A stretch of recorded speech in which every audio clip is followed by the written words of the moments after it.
All right, welcome to week 3 of our study on Jesus, the prophecy Messiah, the penultimate, big fancy word for the night, penultimate lesson, not just in this series, but of the well for this year. Next week is the last well, and then we have a 4-month hiatus, so enjoy your vacations, and I'll enjoy being able to go home at a normal time on Wednesday nights. What's that? We will not be well for 4 months. You know what's funny is that anybody who watches these videos that doesn't go to church here is going to have no idea what we're talking about. And it's just going to sound really weird. Oh well, come to church here then. All right, so we've been talking about, like I said, Jesus, the prophecy Messiah, right? In week 1, we defined what that term means, so we know what we're looking for, right? What is a Messiah? What does that term mean?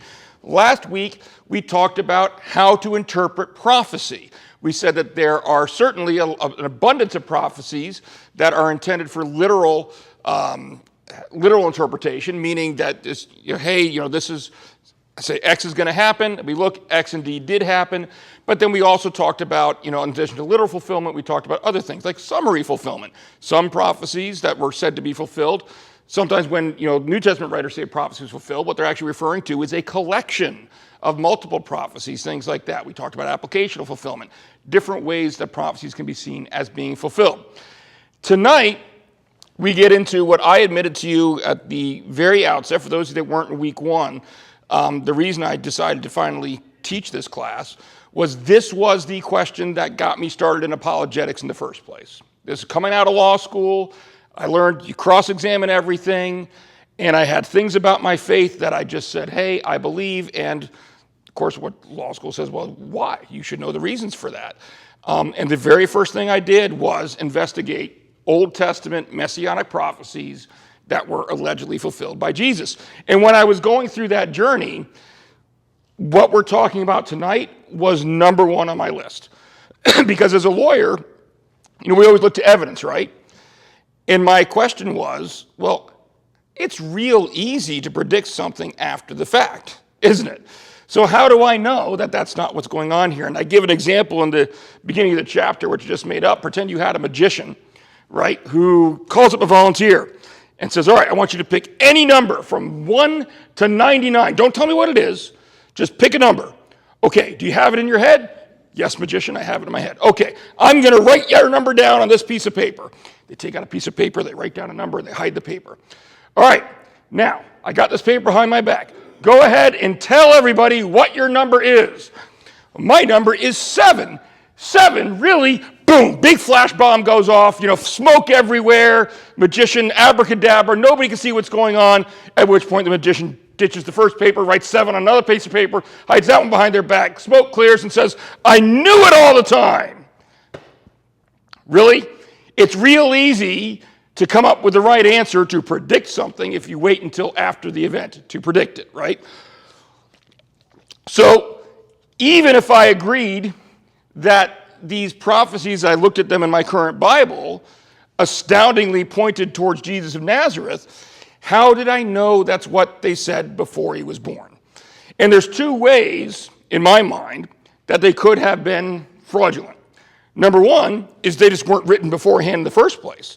I mean, do we have evidence that they even existed beforehand? And number 2 would be, were they changed after the fact? Is it possible that the Christian community got a hold of all these prophetic texts and changed what they said in order to fit what actually happened in Jesus' life? So that's what we're going to explore tonight, and we're going to do it first by looking at how the various copies of the Tanakh were made.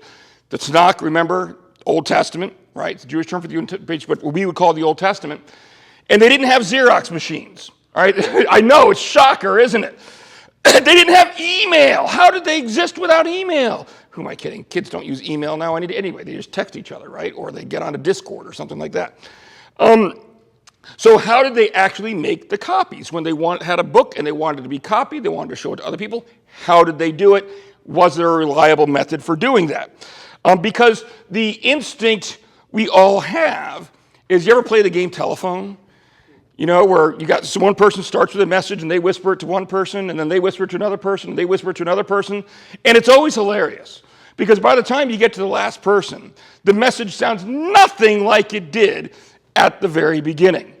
So isn't that what we would expect if we don't have the originals, which we don't, of the originals of any of these books, and all we have is someone made a copy of this, and then someone made a copy of this, and someone made a copy of this, and made a copy of this? We would expect that isn't that kind of like a game of telephone, where whatever we have today bears no resemblance to what the original said, which was kind of my fear or expectation when I went into it. The second thing we're going to do tonight is we're going to take a look through Jewish history, and we're going to talk about some different manuscript traditions. Manuscript traditions are basically collections of manuscripts that kind of follow the same rules of interpretation. It's kind of like a family of interpreted text. You'll understand more what I mean by that when we go through that. But we're going to focus primarily on three: what's called the Septuagint, what's called the Samaritan Pentateuch, and the Masoretic text. All right, those are the three big ones we'll talk about. There's others, but those are the primary ones. And then finally, because I want to save the best for last, we will close the class by talking about, what do you think? Dead Sea Scrolls, right? We've got to talk about the Dead Sea Scrolls. All right, so let's start with number one. How were the copies made? Like I said before, one thing every Christian, every Jew, everybody has to admit that shares this collection of scriptures is we don't have the original of any of them. Not a single one. And so the question that, and I'll tell you, I'll say internet skeptics, not scholarly skeptics. They're not this, I won't finish that sentence. Internet skeptics. I've had many that will launch this as an objection and say, you don't have the originals of any of your texts. You can't possibly trust any of them. Okay, great. Under that standard, you can't trust anything about any historical document ever, all right? I mean, of ancient antiquity, that is. You want to go to English class and learn all about Homer and the Iliad or the Odyssey? Throw it out. We don't have the originals of those either. How about the works of Josephus, who was a first century Jewish historian, for which we get a lot of our first century history from? Nope, throw it out, because we don't have the originals of that. But it's funny how people, see, I told you my voice wasn't going to last long. It's funny how people don't object to those. It's only the Bible that they object to and say, you don't have the originals of it. So, but if we don't have the originals, how do we know what they said? And the short answer is through the copies. Now, we're not saying that every copy is a perfect copy. No, they're not. There are what are called textual variants, mistakes, in the various copies that we have. But there are procedures that scholars who are called textual critics can use to compare the copies and figure out what the original most likely said. All right, and I'll give you one example here in just a second. But understand that the more copies you have, the better your chances are, as a general rule, of reconstructing the text, because the greater amount of data you have to pull from. All right, here is excuse me, an illustration of one way that textual critics can use to figure out what an original said. Let's say you've got 10 copies of an ancient text. Now, 9 out of the 10 say Mary had a little lamb. The 10th one, though, says Mary had a little lamb. What did the original most likely say? Lamb. How do you know that? 9 out of 10. I'm sorry? 9 out of 10. 9 out of 10. Majority of them say that. How else? What if you only had 2? One said Mary had a little lamb and one said Mary had a little lamb. Would you still be able to figure out what the original probably said? It's nonsensical. It's nonsensical, right? You can easily see what happened here is that the scribe just accidentally reversed 2 letters. All right, so that's one example of some of the ways textual critics will look at these things and they can figure out and discern what the original said. All right, so another thing you need to remember when we're talking about how these copies were made is that we're not talking about some student in middle school who gets detention and has to copy 5 pages of their history textbook that they got caught cheating on a test, right, onto a piece of paper. We're talking about both the Jews and later the Christians copying what they believed literally was the Word of God. All right, this was an incredibly important and serious task that they were undertaking, and that is how they appreciated it. So as a result, what we see in, the Jewish Talmud, for example, shows us some of the procedures that they had in place for making the copies, all right? And this is from Josh McDowell. The New Evidence That Demands a Verdict is the book that this is from, but he is describing some of the procedures that the scribes who were making these copies had to follow. And he says, according to the Talmud, there were specifications not only for the kind of skins to be used, meaning what they were writing on, right, and the size of the columns they were writing, but the scribe was even required to perform a religious ritual before writing the name of God. Rules governed the kind of ink used, dictated the spacing for words, and prohibited writing anything from memory. The lines and even the letters were counted methodically. If a manuscript was found to contain even one mistake, it was discarded and destroyed.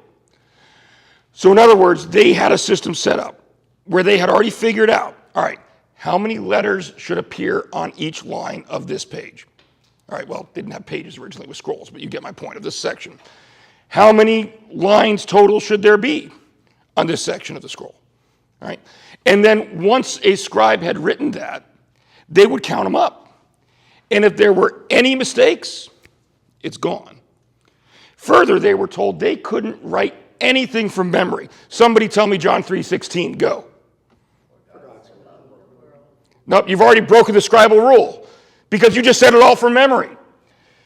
And keep in mind, we're talking about Jewish people that kind of were serious about memorizing scripture, all right? So a lot of them knew this stuff already, but they were prohibited from writing anything from memory, no matter how well they knew it. They had to make sure they were looking at the original text. And guess what? Even if they thought that text that they were copying from had a mistake, they had to write what was in the text, which is where we get, you could call them like family trees of textual variants from. Lots of times you can kind of figure out if you find a lamab instead of a lamb, you can kind of trace that back and say, oh, okay, well, I see it was this family. What happened is somebody came across lamab, and so because they were strictly following the procedures, the next person just copied lamab, all right? That's how seriously they took this. All right. So that's how they wrote it and how seriously they wrote it. And we'll see as we get through this class a little bit about just how successful their efforts were. So the next part is, what were the major Jewish manuscript traditions? Now, according to an author named James Hoffmeyer, he wrote an archaeology book that I got at home, he said the Old Testament is preserved in more than half a dozen manuscript traditions that are used by modern biblical scholars in an attempt to reconstruct the text of the original documents. Remember, a manuscript tradition is not an individual book, all right? It's a collection of writings of the same family, maybe the same group of Jewish scholars, for example, who set about, based on their priorities, well, as we'll see with the Masoretic text here in a little bit, they set out to do their own and write out their own version of the Bible, all right? Or the Septuagint, we'll talk about in a little bit. The whole purpose of the Septuagint was to write a Greek version of the Jewish scriptures, all right? So the different writings that came out of that school of thought of the Septuagint would all be called of the Septuagint tradition. But that doesn't mean there aren't any variations between them, yes? The Septuagint, is that 7? It's, It actually is 70. It comes from 70. And we'll get to that in a minute. But yeah, basically it has to do with the number of scholars who, according to legend or whatever, came together to. I'll just skip ahead to that. That doesn't matter. Because yes, a question. It's fine. It doesn't matter what order it is. Septuagint actually, the original, again, the story is that they had scribes from all 12 tribes, representatives from all 12 tribes of Israel, came together, total of 72 of them actually, came together to create this translation. And so it is often referred to as the translation of 70, they just round it.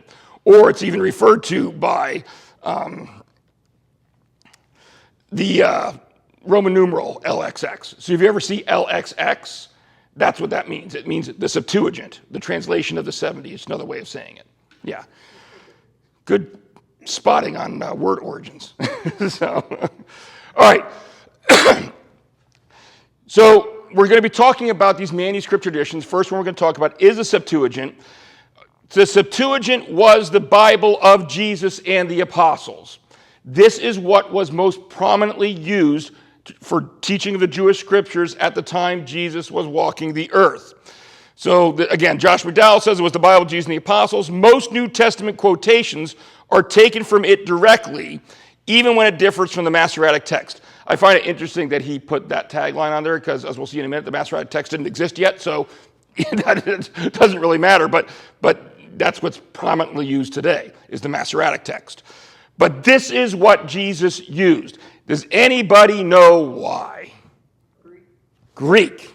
Why did they need because remember, this was a Greek translation of the Bible. Anybody know why they needed a Greek translation of the Bible?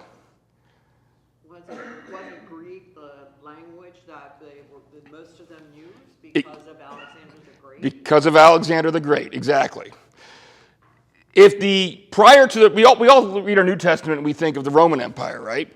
But prior to the Roman Empire, there was the Greek Empire. All right, so Greece conquered Persia in the Medo-Persian Wars, and then the Greeks loved their culture so much, Alexander the Great, primary among them, right? They thought Greek culture was the bee's knees. And wouldn't it be great? It wasn't enough. They didn't just want to conquer their lands and rule the lands they conquered. They wanted everybody to be Greek. You know, to quote the old Dr. Pepper commercial, I'm a pepper, you're a pepper, he's a pepper, she's a pepper. Wouldn't you like to be a pepper too? Let's go, Mary. Thank you. They wanted everybody to be Greek. And it was a process called Hellenization, is what it came to be known as. And it was basically the attempt to infuse Greek culture throughout all the lands of their empire. One of the results of that was everybody speaking Greek. And so by the time Jesus was born, and even though the Greek Empire had already fallen to the Romans, the damage was already done, so to speak. And so you had these Jewish people, most of them who didn't speak Hebrew. They wouldn't be able to read their Hebrew scriptures, but they spoke Greek.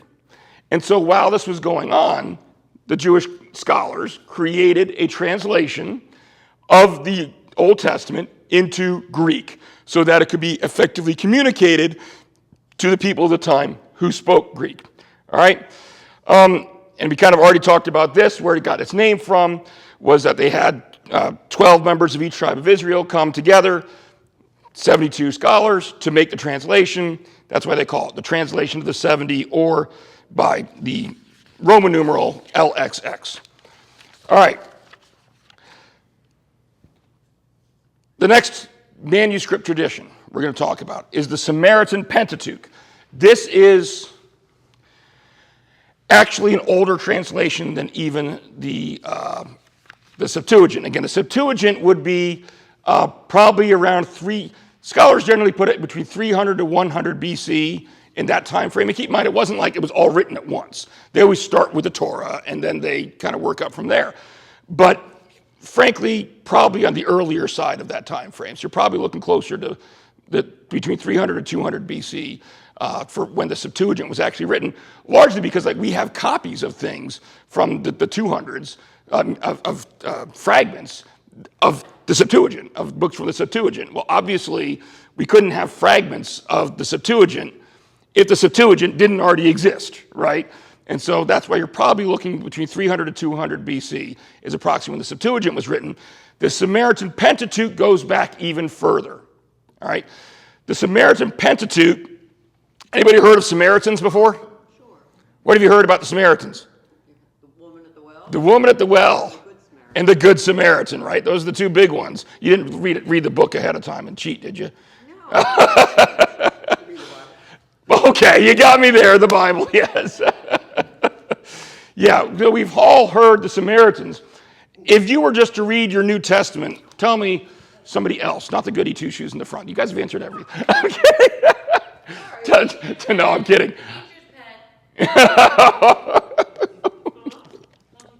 She called you a teacher's pet. You know what? I'd rather have you all talk to me than like sit here in silence when the rest of you aren't talking. Sorry, see, I turned the guilt around on them. So, Because we all do guilt so well. no, but seriously, I want to know your impression. Just from what you know of the Samaritans, if you were to give me a summary of what you think, for example, the Jewish people thought of the Samaritans, what would you say? I'm sorry? Half-breed? Yeah, lost. I mean, it wasn't a good thing, right? There's a reason Jesus chose a Samaritan in the parable of the Good Samaritan, because the Jewish people didn't like the Samaritans, all right? From the wrong side of the tracks or the wrong side of the kingdom, as the case may be. A little bit of history. Again, Israel, when they entered the promised land, and under King David and under King Solomon, was one united kingdom, right? And then it wasn't, right? Then it got split. In about 720 BC, it split into the northern kingdom, which was Israel, and the southern kingdom, which was Judah. In about 720 BC, the northern kingdom of Israel got conquered by the Assyrians. Now, when that happened, the Assyrians took a lot of the leading Jewish scholars, minds, whatever, and shipped them off and exiled them. But not everyone. Some were allowed to remain behind. And what happened, those that remained behind, they did maintain some element, some degree of their Jewish identity, but they also intermingled with the Assyrians, both culturally and in marriage, etc. All right. And so you got kind of this hybrid situation. And the problem was they were now separated from the center of Jewish worship in Jerusalem, right?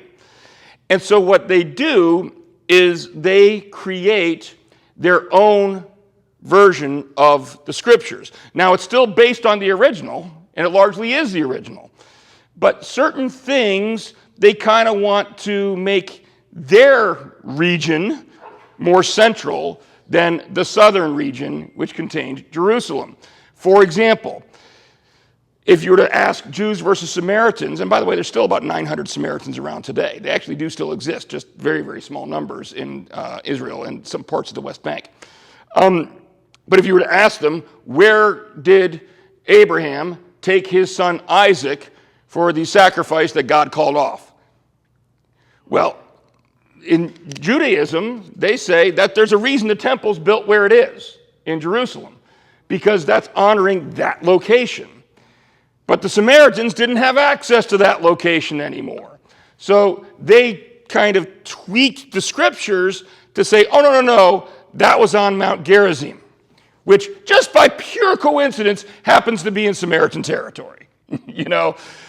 So it's things like that you see in there. Now, the other thing is they did not accept the entire Tanakh. The reason you see it's called the Samaritan Pentateuch is because they only regarded the first 5 Bible or books of the Bible, Genesis, Exodus, Leviticus, Numbers, Deuteronomy. That was their scripture. It wasn't that they didn't think the rest of the books had anything important to say, but it would just be like, we would look at the books written by the early church fathers in the late 1st and early 2nd century. It can be informative, but not scripture, not God's word. And that's the way they looked at the rest of the Tanakh. But for the first 5 books of the Bible, they came up with their own version. It was written in kind of their own unique script, which was still based on Hebrew, so it was related to Hebrew, but it was a Samaritan kind of version of that. All right. Now, was it completely identical to the Jewish Bible? No. All right. Again, Josh McDowell says if you were to compare the Samaritan Pentateuch to the Jewish Tanakh and the Jewish Torah, there are about 6,000 deviations of the Samaritan Pentateuch from the Masoretic text. Again, we'll get to what that is late in a minute. Masoretic text actually comes later, but the reason you see all these people comparing stuff to the Masoretic text, that's what Jews consider authoritative today. All right, that's what's used today. But most of these are considered to be trivial. In about 1,900 instances, the Samaritan text agrees with the Septuagint against the Masoretic text. So in other words, there's differences between the Samaritan Pentateuch and the Masoretic text, but some of those differences, a good number of them, are where the Septuagint disagrees with the Masoretic text. And we'll talk about why that's significant in a little bit. So it actually agrees with Septuagint. Some of the deviations were deliberately introduced by the Samaritans to preserve their own religious traditions and dialectic, like, for example, changing the location to Mount Gerizim. All right? So you can see that, yes, there are these differences, these variant readings, but the overwhelming majority of them are really easy to figure out, all right, what's going on. So the Samaritan Pentateuch, even though it has these changes, in many ways is also a very old tradition that we can look to actually compare notes and try to add to those manuscripts. Remember, the more manuscripts you have, the better, to figure out what the original said, to give us a larger pool to pull from to discern what the original text actually said. However, here's where it's different. So even though the Samaritan Pentateuch dates back to when Israel got conquered by the Assyrians, and so this is actually several hundred years older than the Septuagint, our copies aren't. All right, we have copies of the Septuagint that are far older than our oldest copies of the Samaritan Pentateuch. Now, as we'll see in a minute, that doesn't necessarily mean the copies of the Samaritan Pentateuch are inaccurate, but again, textual critics really kind of like to get the older the better, because the older the copy you have, the less time there was between the original and that copy for lamab to happen, all right, for those errors to slip in. So that is one mark against the Samaritan Pentateuch. Again, Josh McDowell here says, no extant manuscript of the Samaritan Pentateuch has been dated before the 11th century. The oldest codex, which is a complete book, okay, the oldest codex of the Samaritan Pentateuch bears a note about its sale in 1149 to 1150. But the manuscript itself is much older, is what he says. So, but that shows you the difference between our dating, that we don't really have any copies of Samaritan Pentateuch until about, 900 years ago or so. All right, so that's one knock against it. All right. One thing we do learn from the Samaritan Pentateuch, though, is we have to keep an eye out, not just for typos, but there were instances when people would deliberately change what the scripture said in order to fit their desired outcome. And this is a clear example of that. All right, now, the big one, the Masoretic text. All right, this is significantly later than any other ones we talked about. All right, it is post-Christian. The Septuagint was around before Jesus was born. All right, the Samaritan Pentateuch, even though we don't have its old copies, it was around before Jesus was born. The Masoretic text was not. This came significantly later. There was a group of Jewish scholars called the Masoretes who roughly between 500 and 950 AD undertook the task of coming up with a final authoritative version of the Tanakh that the Jewish people as a whole could use and refer to. Again, that's not to say there aren't some, this is a tradition, not an isolated book, so there are some variations within the copy, some minor variations, but to fit with the Masoretic tradition means that this was one of the books that was come up with by the scholars known as the Masoretes during this time period, all right, with their set of guiding principles. Now, why did they want to do that? Well, the reason they wanted to do that is, again, if you remember back to week 1, we talked a little bit about some impact that the destruction of the temple in 70 AD had on the Jewish religion. And again, Josh McDowell here shows us how the extent that that impact and the motivation that the destruction of the temple had upon the Jewish people. So the destruction of the temple in AD 70, along with the dispersion of the Jews from their land, so they all got spread out, so they weren't all centralized in Israel anymore, became a powerful impetus to, one, standardize the consonantal text, big word, we'll talk about what that means in a minute, and two, standardize punctuation and the use of vowels to preserve correct vocalization and pronunciation for reading. They were called Masoretics or Masoretes because they preserved in writing the oral tradition, which in Hebrew is Masorah, concerning the correct vowels and accents and the number of occurrences of rare words in unusual settings. All right, what does all that mean? We've talked about this either last week or the week before, maybe both, I don't remember. Did the original Hebrew scriptures have vowels? No. They only had consonants. Now, because the Jews, largely first century Judaism, was an oral tradition. In other words, yes, they had their scriptures written down.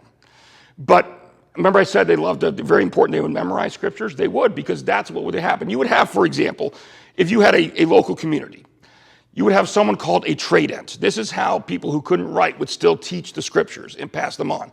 A tradent was essentially a teacher, kind of like me up here right now.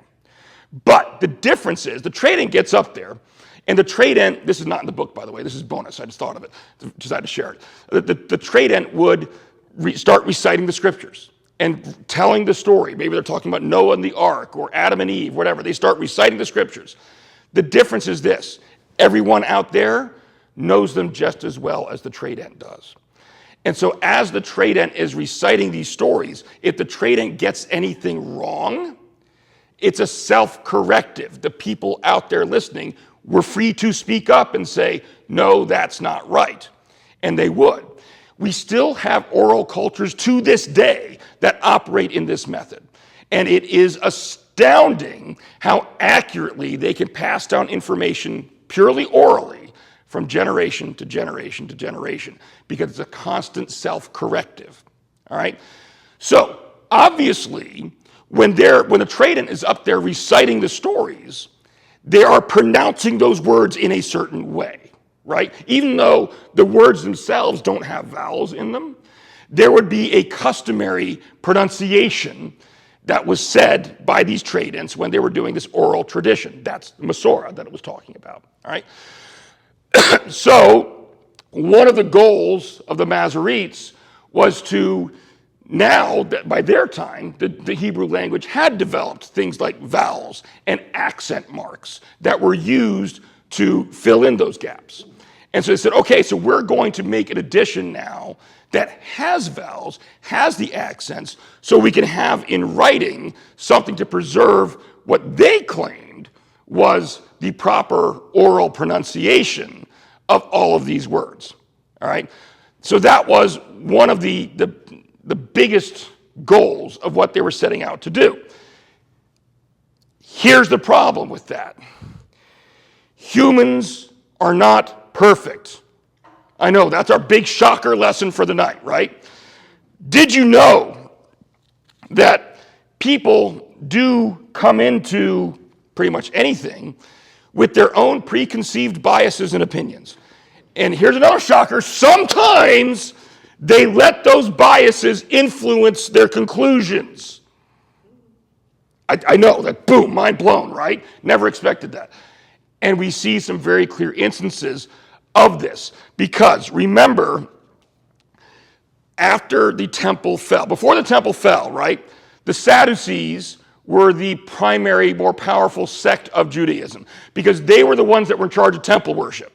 So by and large, they were the ones doing the sacrifices. They taught all about sacrifice. They were brilliant. They loved sacrifice, killing animals, love it. Maybe not literally that way, but that was their thing. Then you had the Pharisees, who were a smaller group. Anybody remember what was the Pharisees' thing? The law, right? It wasn't sacrifice. Sacrifice was Sadducees. Pharisees were all about the law and interpreting the law and obeying the law and taking everything so literally, and they actually got to the point where they were adding things above and beyond what the scripture actually required. Well, even though the Sadducees were in power, once the temple fell, there ain't no more sacrifices because you don't have a place to do them, right? And so now all of a sudden, the Sadducees are walking around humming, what do we do? And the Pharisees said, hold my beer. Not literally, but chill, we got this, right? And the Pharisees stepped in and said, if we can't do sacrifice, then we darn well better obey the law.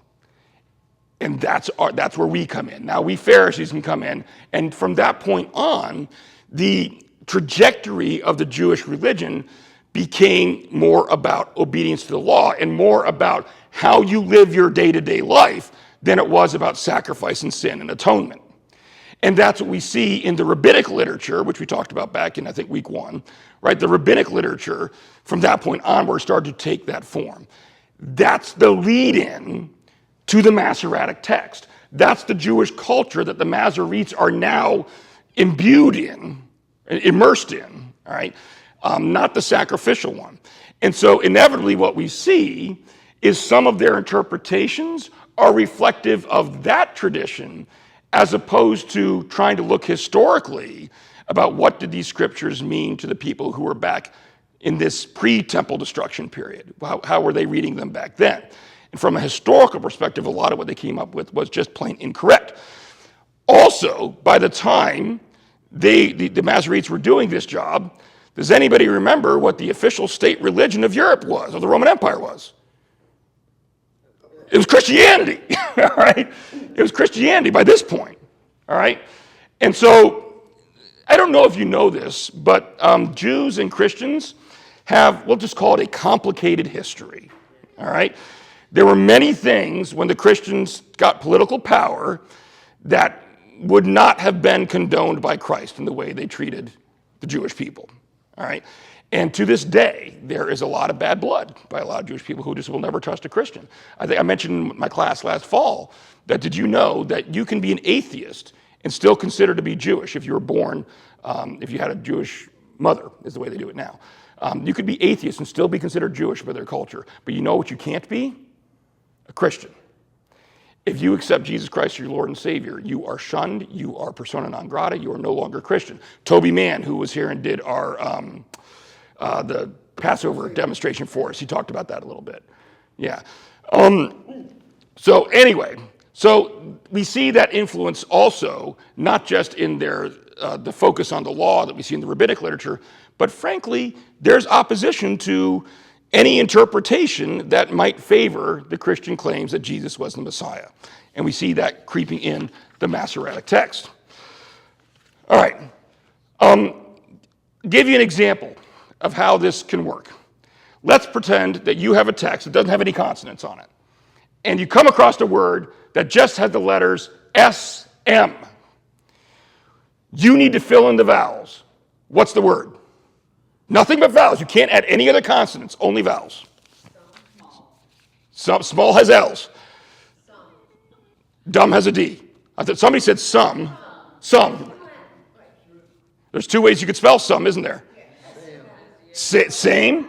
Sam. You're starting to see the problem, aren't you? There's a lot of different ways you could interpret that word.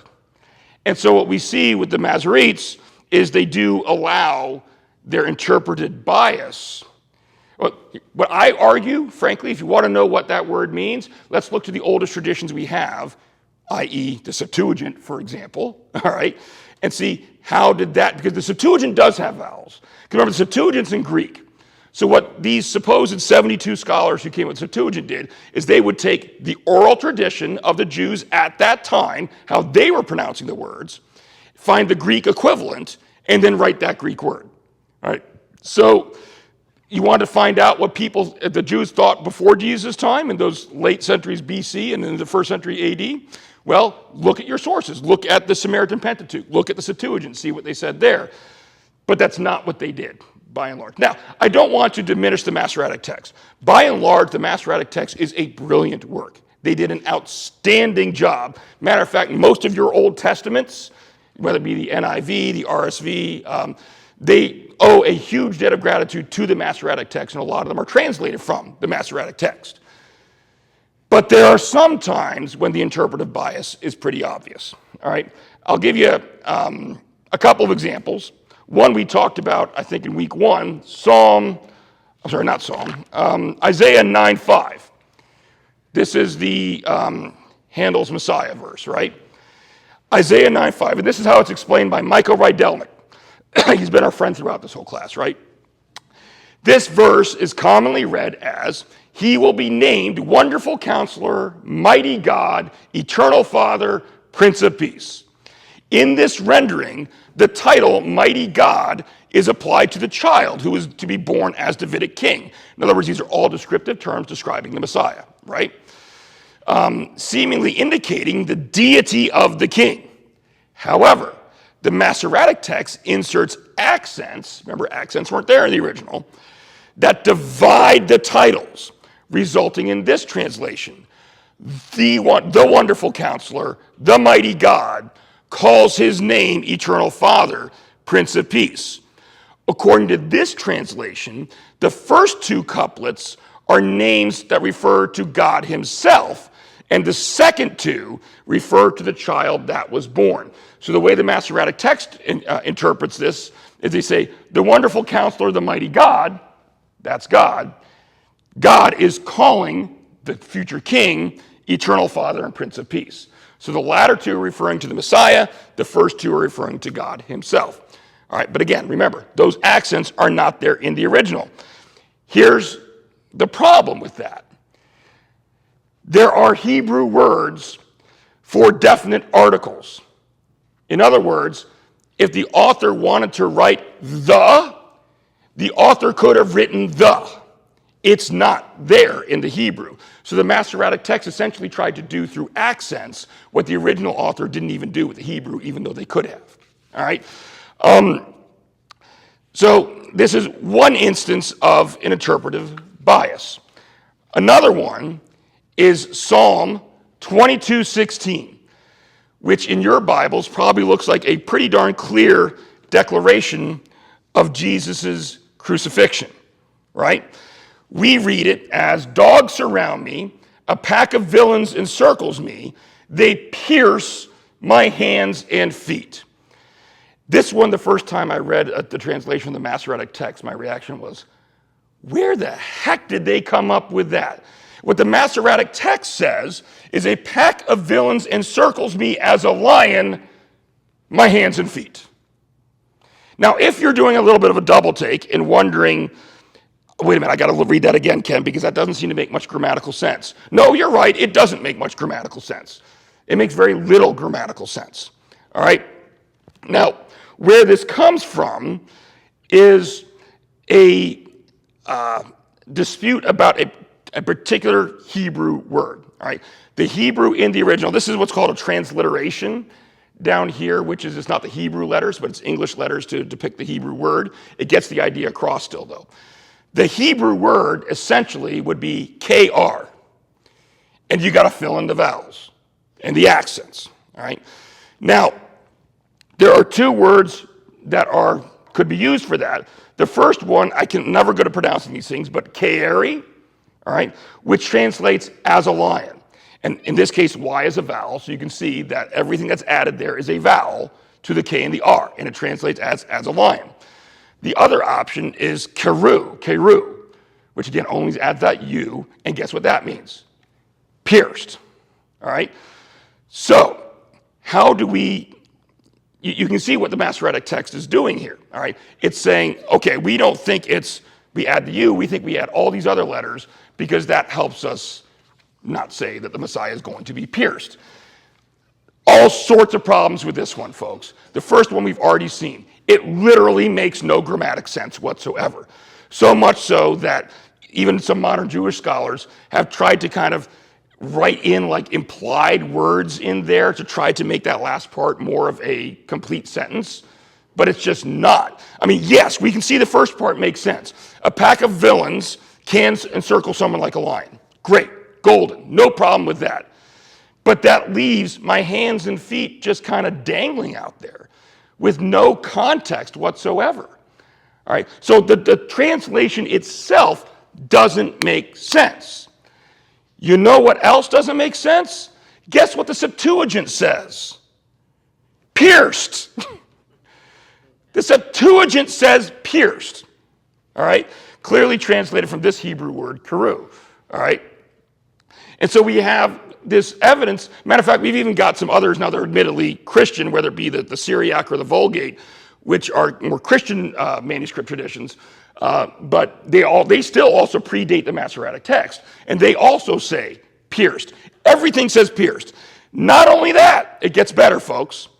We actually have fragments that were discovered that date from the book of Psalms that are dated between AD 50 and 68. And the fragments include one fragment, not multiple fragments. The fragment includes Psalm 22:16. Guess what it says? Pierced. Yes. The evidence is all that the Jewish understanding prior to Jesus being born and even in the first century was pierced, and the Masoretic text comes out. And this is what I mean by what happens if you allow your current school of thought to influence what you write instead of looking historically to see how was this interpreted way back when. And the way it was interpreted way back when was pierced. All right. So again, I don't want to diminish the Masoretic text. It is very, very valuable, but you cannot take the Masoretic text as, no pun intended, the gospel truth. All right, because there clearly were instances where they were trying to shy away from the obvious Christian and Jesus messianic implications of some of these verses, and so they allowed that to influence what vowels they put in and what accents they put in to fill in the gaps. And the historical evidence is that's just the way they interpret it was not the way it was interpreted historically. All right, let's move on to the Dead Sea Scrolls. Are we ready? Here we go. This is the most definitive piece of evidence we're going to have here.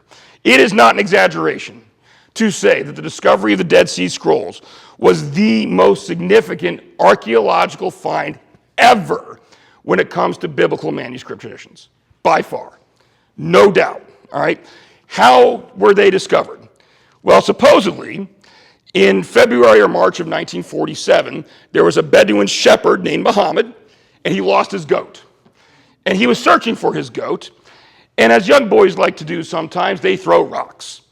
And so he was throwing a rock, and he threw it up into a hole in the cliff on the west side of the Dead Sea. This is about 8 miles or so south of Jericho. And when he threw that rock into that cave, guess what he heard? Shattering pottery. Yep.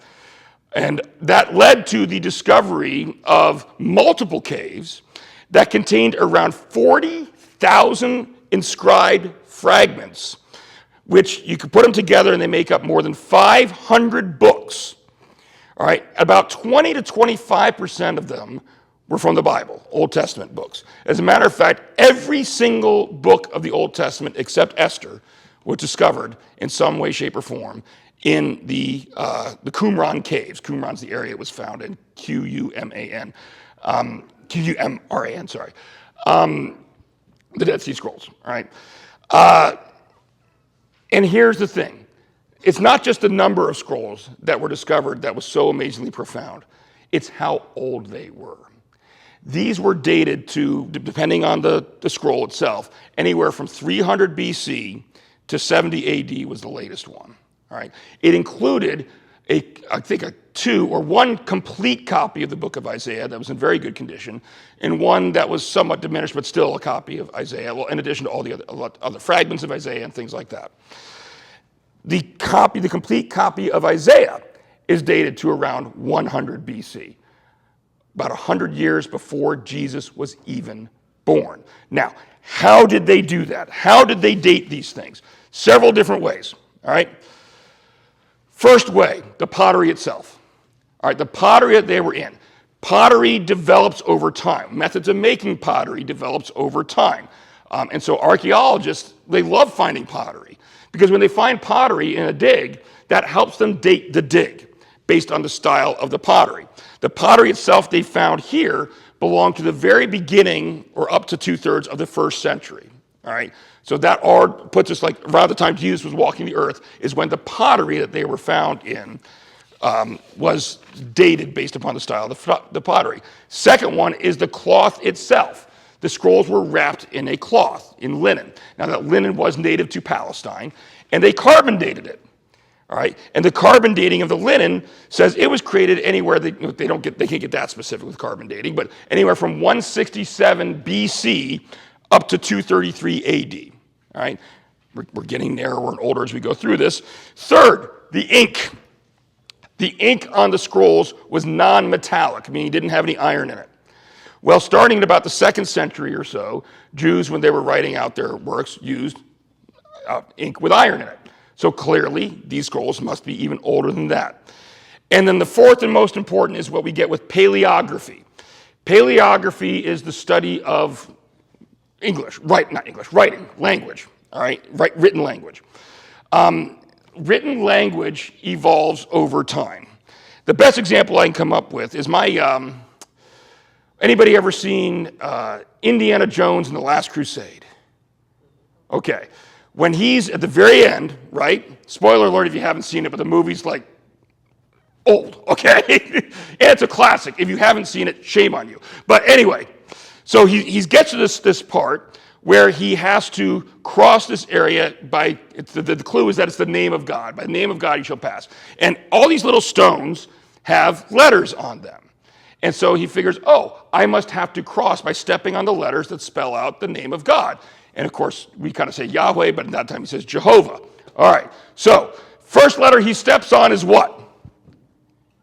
J. What happens? He falls. Why?